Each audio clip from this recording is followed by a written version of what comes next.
Hey guys! So, today we're going to do a little story time. But first, I'm Crystal, if you're new here, and if you're not, welcome back. And let's just jump right on into the story. Um, Honestly, well, you might want to grab a snack because this might be a long one. I don't know. But honestly, I have so many good stories from my 20s, especially my early 20s and like teens and stuff. So, I mean, if you like this story time, if you're entertained, then give me a thumbs up and let me know so I can film more. But honestly, this is one of my favorite stories and it's just too good to not share. So, I figured, what the hell, why not? So, as you can see by the title, this is about my worst date ever. Hands down. There will never be another date as bad as this one. If you have a worst date story, put it down in the comments below and let's share our worst date stories, like, because that's one of my favorite things to hear about. But so I was early 20s, so I'm gonna say maybe 22, 21, somewhere in there. And I'm not gonna lie, my best friend and I, we were regulars at a club that we went to all the time. We were definitely regulars. Um, and so like we always did, we went. It was one Friday, Saturday, maybe even a Thursday night, whenever. We went to the club. It was called the Rock and Rodeo. I don't think it's open anymore, but it was called the Rock and Rodeo in Shreveport, Louisiana. Or was it on the Bossier side? Yeah, Bossier, Louisiana. Um, but yeah, so we went, and as we always did, we met up with friends, and so we got there, and a friend from back home, we had to travel.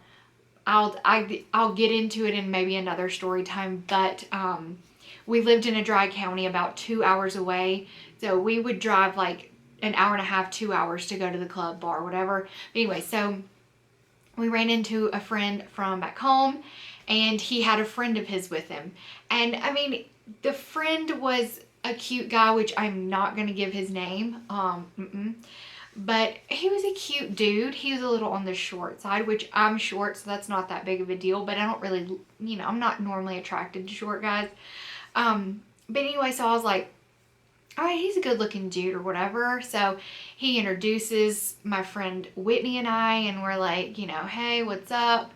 The normal stuff. And I don't remember exactly how it happened. I don't know if I exchanged phone numbers with him or if maybe after we, like, later, if our mutual friend, like, gave me his number or gave him my number. I don't remember. But long story short, he asked me on a date. So I'm like, why not? Okay, let's go on a date. I'm always down for a date. Like, dates are fun. Um, like, whatever. Fun experience. If anything, it'll be a story to tell. Now, when I thought that, I didn't think it was going to be like this magnitude of a story to tell. But anyway, so he lived in Shreveport, Bossier, which are like kind of like sister cities in Louisiana. It's like there's a line that separates them, but they're basically all just one big city. But anyway, so that's where he lived. So I was like, there's nothing to do in my little small town, so I will drive to you. I'll meet you at your house, and I'll park my car there, and we can go on our little date. And then when the date's over, I'll just drive back home. No big deal. There's so many more things to do here. So he was like, all right, sounds great. So I get off work. I'm pretty sure I was working at the time. I don't think I was still in school, but I get off work. I get ready. I'm excited. I'm like, yeah, it's going to be fun. He's cute, whatever. At the time, he was on a TV show. I'm not going to tell you the TV show. Not going to tell you. Not going to tell you, because then you might be able to figure out who it is. So I'm not going to tell you the TV show, and I'm not going to tell you his name, but at the time he was on a TV show. So, I mean, being in my early 20s, like 21, 22, like, I thought that was so cool. It wasn't cool. Okay, there was nothing about it cool. Looking back now, I'm like, no. But anyway, so I I'm excited to go on the date. You know, my BFF, we live together, Whitney, she was like, you know, we're chatting. She's like, let me know how it goes. I'm like, all right, cool. So, you good? The dogs are in here. If you can hear like smacking, they're both sleeping and they're like smacking in their sleep. Anyway, so I leave. I head there, an hour and a half, 2 hour drive. Get there to his house, park my car, and he's like, yeah, let's go on a date. I'm like, awesome. So I get in the car with him and he takes me to Applebee's, and I'm like, okay, so of all the restaurants in the area, like, this is where you want to go. But that's fine. That's fine. Okay, whatever. You know what? I'm not too good to go to Applebee's, so cool. Applebee's it is. All right, so we go into Applebee's and he proceeds to spend like the entire dinner basically talking about himself. And at this time, I'm just like, yo, this date can't be over soon enough. Like, where's the phone a friend? Like, I should have gotten somebody to call with an emergency or something so I could get out of this shit, because oh my gosh. And if you've ever been on a date with someone that's like a narcissist, and they talked about themselves the entire time, like, you know what I mean. It's like, cool, awesome, I'm so glad that you think you're so great. Cool. So anyways, dinner was like, you know, boring, but you know, I tried to make the best of it. I tried to make the best of a bad situation and have a good time, you know, whatever. So I'm like, all right, cool, dinner's over. I'm about to get in my car. I'm gonna head home. I might be able to hit up a party or something once I get back home.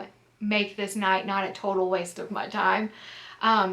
Anyway, so we get in his car and he's like, hey, you want to go to the Rock and Rodeo, maybe have a drink or something and chill for a little bit? I'm like, I've been bored to death.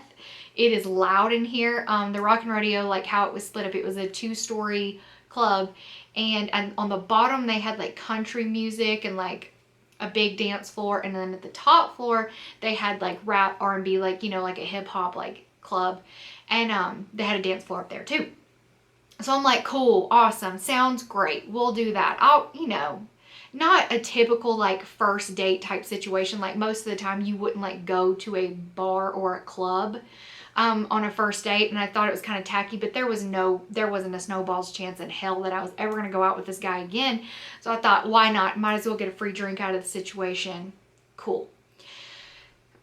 This is where things start to get a little sketch, start to get a little weird, and everything starts to go downhill from this point on. So we get there, and you know when you have that feeling in the pit of your stomach where you just know, like, something's not right. So I'm like, all right, whatever, you know. We get there, and I have my purse in his floorboard of his car, and I had like my wallet, my keys, my my cell phone, all of that in my purse. And I'm like, you know, getting out my phone and stuff, and he's like, no, you know, like, why don't you just leave all that here, and we'll just, you know, go in, you can bring your ID, like, you know, cool. And I'm like, all right, whatever, I won't be rude, I won't bring my phone, I shouldn't be on my phone during a date anyways, you know, cool. I should have just gotten my purse, gotten all of my things, phoned a friend, said, come get me, whatever. But like an idiot, I was like, cool, whatever. I leave all of my stuff in his car. Now, let me just go ahead and remind you. My cell phone, my keys, my entire purse. I had a camera in my purse. My wallet was in there. I had cash in my wallet. I had my cards in my wallet, everything. The only thing that I took out was my driver's license. I put that in my pocket. I go in the club. All right, so we go in. He pays for me to get into the club. He pays for my drink, yada, yada, yada. We go in, and one of his friends walks up, and he's like, hey, what's up, you know, and like chat for like a couple of seconds, and then this friend like leaves. He's like, oh, okay, you know, I'll like, you know, leave y'all to your date or whatever. And I was like, oh, that's nice, whatever. We're sitting over here at a little table. I don't remember a lot of chatting going on, to be 100% honest. And we weren't there that long. It was kind of like, you know, we had like a drink, and he was like, okay, cool, you want to go back to my place? And I'm like, Well, my car's there, so obviously my answer has to be yes. But when I say yes, I'm thinking in my head, I don't want to go back for any like funny business. Like, I know what you got planned, but no, I'm not there for it. But I'm like, whatever, yeah, sure, cool. We go out to his car. I look in the floorboard because I'm going to put my ID back in my wallet, like as you do. I look in the floorboard, I'm like, my purse is gone.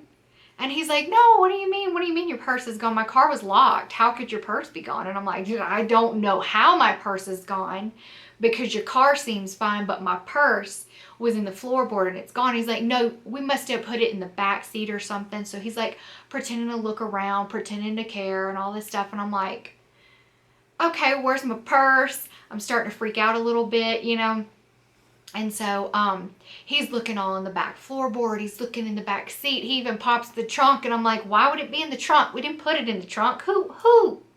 You think somebody broke into your car, took my purse, put it in the trunk for me, just for safety? No, like my purse is gone. And I was like, are you sure you locked the doors? Like, is there a chance you didn't lock the doors? Like maybe my door wasn't locked. Somebody just saw my purse, which was stupid of me to leave it in the floorboard. But I mean, like I said, I was like 21, 22. I was dumb. Aren't we all dumb at that age? But anyway, so I'm like, okay, do we call the cops? What do we do? And he's like, no, I don't think the cops could do anything. And I'm like, but like, what? Like I had never had this happen to me. And honestly, there is not many feelings like when you realize that your belongings have been taken. If you've ever had anything stolen, then obviously you would understand. But like, there is this really like weird feeling like you've been violated without even having anyone come in contact with you is like the craziest thing. So anyways, he's like, did it fall out of the car? So we're looking around the car on the outside.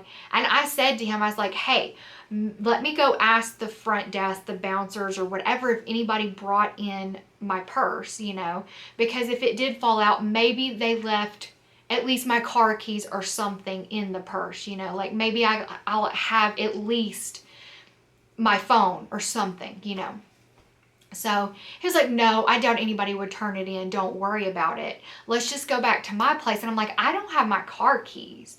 And he's like, well, you can just stay at my house tonight. And then tomorrow I'll drive you home so you can get your spare keys and drive you back to my place. And I'm like, oh, hell no. I was like, hand over your cell phone. And he was like, for what? And I was like, no, hand it over. And just so you know, like, it's like 1 a.m. And I call my BFF, I call my girl Whitney, and I'm like, hey, because she had my spare keys. We lived together. She had my spare key, and I was like, hey, I need you to get in your car right now, and I need you to drive to this fool's house, and I need you to bring me my key, and I need it to be as quickly as possible. And she could tell, when you got your BFF, and she could tell, like, from my voice, like, hey, something fishy's going on, something's weird, I gotta get there. So she immediately jumps in the car. And he's like, well, it'll be a couple of hours before she gets there, so we can like watch a movie and chill. And I'm like, I'm not in the mood to watch a movie and chill. Like my stuff was just stolen out of your car. I have to worry about going home and canceling my cards, making sure no one tried to steal my identity. My camera's gone. My everything is in that purse, you know what I mean? So anyways, like an hour and 20 minutes passes, and for this entire hour and 20 minutes, this fool is on me like an octopus. I'm talking about it felt like he had 72 hands, and if I could have punched him square in his face, oh my God, I would have. He was such a douchebag. Okay, so, and you might be like, well, you went back to his place, like you knew what he wanted to do. No. Trying to take advantage of someone, of a woman, a man, anyone in a situation where they're vulnerable is just a total douche move.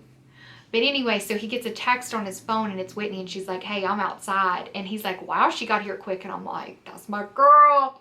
So she gets there. The club closes at, what time did they close? 3 a.m. I think. Okay, so they had just closed around the time I get in the car with her. She gives me my spare key and I'm like, hey, follow me to the mall. I'm going to park my Jeep and I'm going to get in with you because we already had plans to come back to go out with friends the next night. So I was like, I can't drive home by myself. Like, I'm too shaken up right now. Like, girl, I'll ride home with you and then tomorrow I'll get my Jeep. Okay. So anyways, we're driving by and you like off the interstate is the club and I'm like, girl, exit off. Let's go up there. Like maybe someone's still there because we knew they were closed. I was like, maybe someone will still be there. And let's ask if my purse was like found.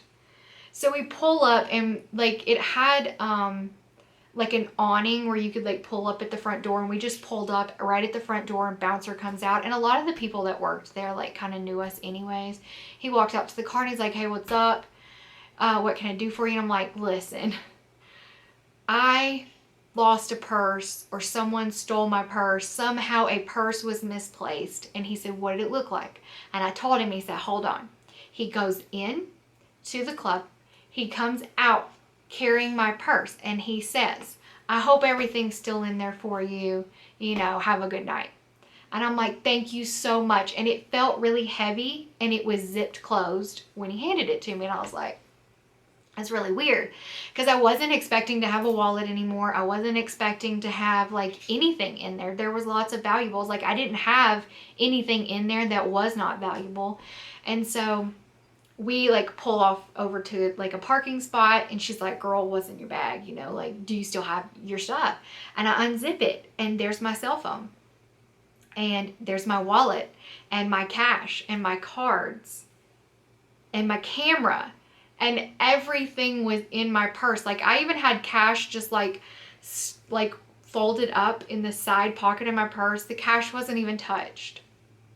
And so we got to thinking as we were driving back home and I was like, that's really weird, you know? Like who would take my purse and would not take anything out of it? Like would they get a guilty conscience right after they took it out of the car?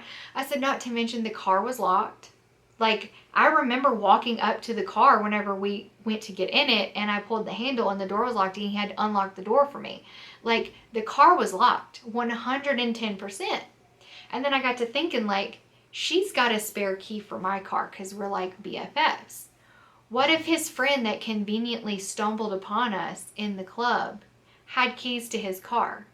He unlocked his car, took my purse, walked it up to the front entrance of the club, said, hey, found this purse outside, turned it in. They had it the whole time just to get me stuck there with him because he was trying to sleep with me. And I'm sorry, you might be like, that seems a little far-fetched. Like, that's a crazy plan. But please explain to me why someone would steal my purse and not take cash.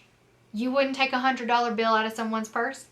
Like, even the most honest person, if you see a purse sitting on the ground, you're not going to be tempted to take some cash.